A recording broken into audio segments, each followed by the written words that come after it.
Hey guys, David Croft, that damn progressive. How the hell are you? I've been a little under the weather lately, so we have another Republican debate tonight, and I wanted to take a look at the last debate in order to understand what in the actual hell are we going to expect. Now, I will admit the last debate was a little more tame compared to the Republican debate before that one, and we are going to look at it in preparation for tonight's debate. Donald Trump won't be there, a fucking course. So let's jump right in where the Republican primary candidates were asked about Trump and the off year election that was held the night before that debate last month, where Republicans got their asses kicked. Ron DeSantis starts off by slamming Trump on numerous issues. Look at this. He should explain why he didn't have Mexico pay for the border wall. He should explain why he racked up so much debt. He should explain why he didn't drain the swamp. And he said Republicans were going to get tired of winning. Well, we saw last night, I'm sick of Republicans losing. And he owes it to you to be on this stage and explain why he should get another chance. He should explain why he didn't have Mexico pay for the border wall. He should explain why he racked up so much debt. He should explain why he didn't drain the swamp. And he said Republicans were going to get tired of winning. Well, we saw last night, I'm sick of Republicans losing. In Florida, I showed how it's done. 1 year ago here, we won a historic victory, including a massive landslide right here in Miami-Dade County. That's how we have to do it. So Vivek Ramaswamy then says something truthful for once when he says that the Republican Party has just become the party of losers, or that they have become the party of losers, actually. Which, oh, I will admit, it is nice to see Vivek be honest for once in his life. Party here, and I am upset about what happened last night. We've become a party of losers at the end of the day. It was a cancer in the Republican establishment. Let's speak the truth. I mean, since Ronna McDaniel took over as chairwoman of the RNC in 2017, we have lost 2018, 2020, 2022, no red wave that never came. We got trounced last night in 2023. Chris Christie goes on to spell out how the failed former president, whiny little bitch, is unfit to become the president of the United States again. In a safer world, American innovation, American hard work has always been the thing that has driven our country to greater things. I'm going to be the president who will do those big things. We're not going to be small, and I'll say this about Donald Trump. Anybody who's going to be spending the next year and a half of their life focusing on keeping themselves out of jail and courtrooms cannot lead this party or this country, and it needs to be said plainly. Chris Christie is spot on with that analysis. Then Nikki Haley also makes a valid argument when she correctly points out that Trump added billions of dollars to the federal deficit via the 2017 tax cuts for the richest 1%. You know, everybody wants to talk about President Trump. Well, I can talk about President Trump. I can tell you that I think he was the right president at the right time. I don't think he's the right president now. I think that he put us $8 trillion in debt, and our kids are never going to forgive us for that. I think the fact that he used to be right on Ukraine and foreign issues, now he's getting weak in the knees and trying to be friendly again. I think that we've got to go back to the fact that we can't live in the past. We can't live in other headlines. We've got to start focusing on what's going to make America strong and proud. And that's what I'm focused on doing. Let's make sure we pay down our debt. I think we need an accountant in the White House. Let's make sure that we have transparency in the classroom. As a mom, I know what that means. Let's make sure we secure our borders so that our families are safe. Let's get crime down, because our families want to know that they can be safe no matter where they go. And as the wife of a combat veteran, I will tell you, a military needs to know we have our back, and we need to make sure that America is strong. Ambassador, thank you very much.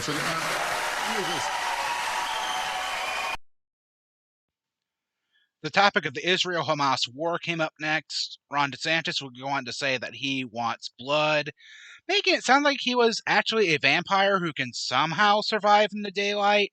And Vivek decided to attack both Nikki Haley and Ron DeSantis by saying that they were both Dick Cheneys in three-inch heels, because Ron DeSantis wears lifts in his shoes in order to appear taller than he actually is, with Nikki Haley firing back at Vivek. That's the choice we face. Do you want a leader from a different generation who's going to put this country first, or do you want Dick Cheney in 3-inch heels? All right, Mr. In which case, we've got 2 of them on stage Mr. tonight. Ramaswamy, thank you. I'd first like to say they're 5-inch heels, and I don't wear them unless you can run in them. We've got 2 of you on stage. The second thing that I will say is I wear heels. They're not for a fashion statement. They're for ammunition. Sticking with the theme of war, the next topic happens to be Russia's war with Ukraine, where Vivek Ramaswamy starts to become unhinged. I can't stand this fucking prick. I'm just going to be honest with you guys there. I can't stand this guy. He ended up calling Ukrainian President Volodymyr Zelensky, I probably screwed that first name up, Zelensky, a Nazi. I'm not even kidding. This stupid son of a bitch actually called the president of Ukraine, who happens to be Jewish, a Nazi. Look at this shit. Mr. Ramaswamy, are you persuaded by President Zelensky's urgent new plea? Where do you stand on more funding? I'm absolutely unpersuaded. And I'm actually enjoying watching the Ukraine hawks quietly, delicately tiptoe back from their position as this thing has unwound into a disaster.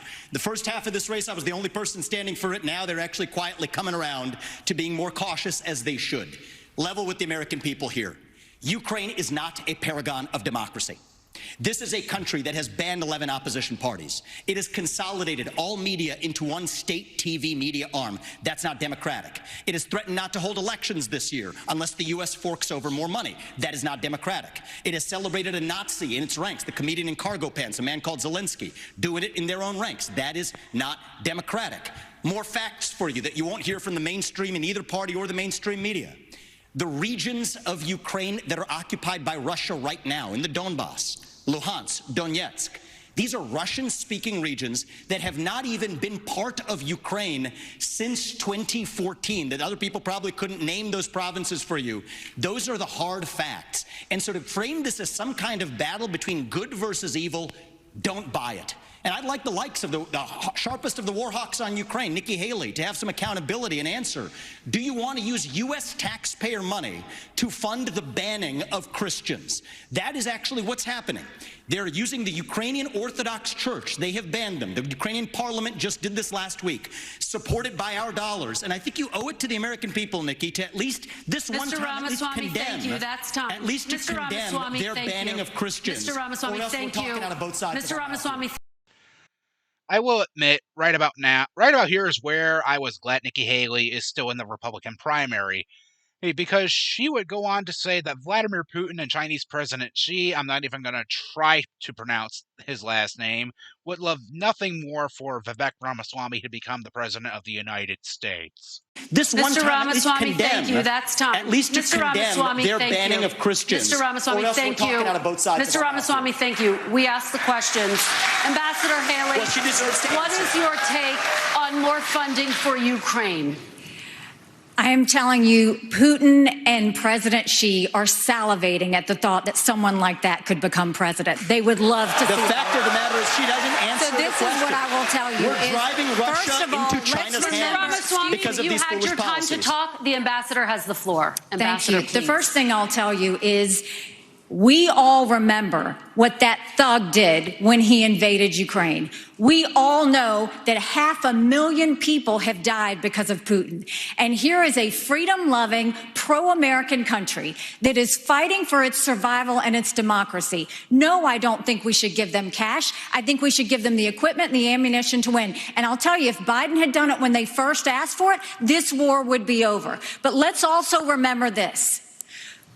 When you left Afghanistan in shambles and left them with a ton of weapons and money, it's not that we left, it's how we left. When you look at Ukraine, don't think for a second, now everybody wants to move away from Ukraine. They'll want to move away from Israel a year from now. America can never be so arrogant to think we don't need friends. After 9/11, we needed a lot of friends. Now is the time to get partnerships. This unholy alliance between Russia, Ukraine, and China is real. There is a reason that Taiwanese want us to support the Ukrainians. It's because they know that China is coming after them next. There is a reason Ukrainians want us to support Israelis, because they know that if Iran wins, Russia wins. Ambassador, we have to see the combination of the three. Ambassador, thank you. Governor Chris. The topic of the social media app TikTok came up next, and for the record, I don't get TikTok. I don't understand its popularity, and I'm a 31-year-old man saying that. Vivek Ramaswamy saw this as an opportunity to attack Nikki Haley's daughter, and to my surprise, the crowd actually turned on his ass for it. Well, I want to laugh at why Nikki Haley didn't answer your question, which is about looking at families in the eye. In the last debate, she made fun of me for actually joining TikTok while her own daughter was actually using the app for a long time. So you might want to take care of your family first. Leave my daughter out of your voice. Your adult daughter. The next generation of Americans are using it. And that's actually the point. You have her supporters propping her up. That's fine. Here's the truth. You're just the easy scum. answer is actually... Keep my daughter out of your voice. Excuse me. Nikki. In the words of the world's greatest spy... Hey, phrasing! Vivek did go on to whine about how we need a border wall with Canada, but that is such a stupid idea that I'm not even going to play that clip. Instead, I want to focus on this whacked-out conspiracy theory Vivek tried pushing instead. From China.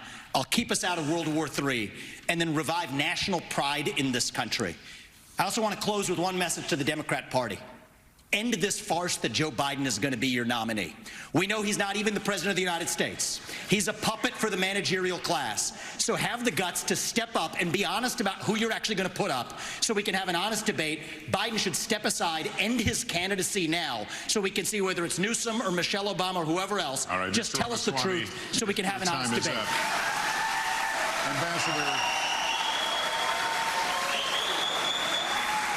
Ambassador. Yeah, I highly doubt Michelle Obama is ever going to run for president. And as far as Joe Biden is concerned, whether you like it or not, he is the legitimate president of the United States. So, what can we expect from tonight's Republican primary debate? I would say, expect Vivek Ramaswamy and Nikki Haley to continue their dick-fighting competition for the entire world to see. I also expect Chris Christie to keep hammering home the fact that Republican voters that Donald Trump could very well be a convicted felon by the time the Republican National Convention comes around in 2024. And for DeSantis, the one candidate on that stage who lost a debate to California Governor Gavin Newsom, who's not even running in the Democratic primary, for fuck's sake, despite blatant attempts by Sean Hannity to help him, to finally do the right thing and drop out. Alright, thanks guys. I'll bring you some updates soon.